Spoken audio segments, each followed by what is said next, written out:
নমস্কার। অনেকেই বলছেন, আমাদের বন্ধুবান্ধব, ফলোয়ার্স যারা আছেন, সাবস্ক্রাইবার যারা আছেন, এবং আমার কিছু বন্ধুবান্ধব আরও যারা জুনিয়র্স আছেন, তারা বলছেন, স্যার অনেক দিন তো landlord tenant dispute, lessor licensee dispute, premises tenancy act, transfer property act agreement নিয়ে ডিসকাশন করলেন। এবার কারেন্ট যেটা চলছে ডিভোর্স নিয়ে কিছুটা ডিসকাশন, তাতে আমাদের অনেক উপকার হবে। ডিভোর্স নিয়ে ডিসকাশান সত্যি এতদিন করিনি, ইচ্ছে ছিল অনেকদিন থেকেই, কিন্তু যখন একটা মোশানে থাকি সেই সাবজেক্টগুলো নিয়েই সাধারণত আমি ডিসকাশান করি। কিন্তু হ্যাঁ, অনেক দিনই হয়ে গেল যে এই টপিকটা নিয়ে ডিসকাশান করে যাচ্ছি। অনেকেই জেনেছেন, খুশি হয়েছেন, অনেকে অনেক কিছু জানতে পেরেছেন, আমাকে থ্যাঙ্কসও জানিয়েছেন, মামলাও প্রচুর পাঠিয়েছেন, মামলাও চলছে, তারাও স্যাটিসফাই।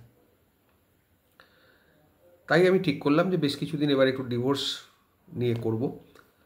অলরেডি একটা করেছি, খুব তাড়াতাড়ি হয়তো আপলোড হয়ে যাবে, আপনারা দেখতে থাকবেন। বিভিন্ন ডিভোর্সে কী কী গ্রাউন্ড আছে, কোন কোন গ্রাউন্ডে ডিভোর্স করলে তাড়াতাড়ি হয়, কোন কোন গ্রাউন্ডে ডিভোর্স পাওয়া যায়, সেই নিয়ে একটা করেছি। এবং কন্টেন্টসটা একটু দেখে নেবেন, বুঝে নেবেন।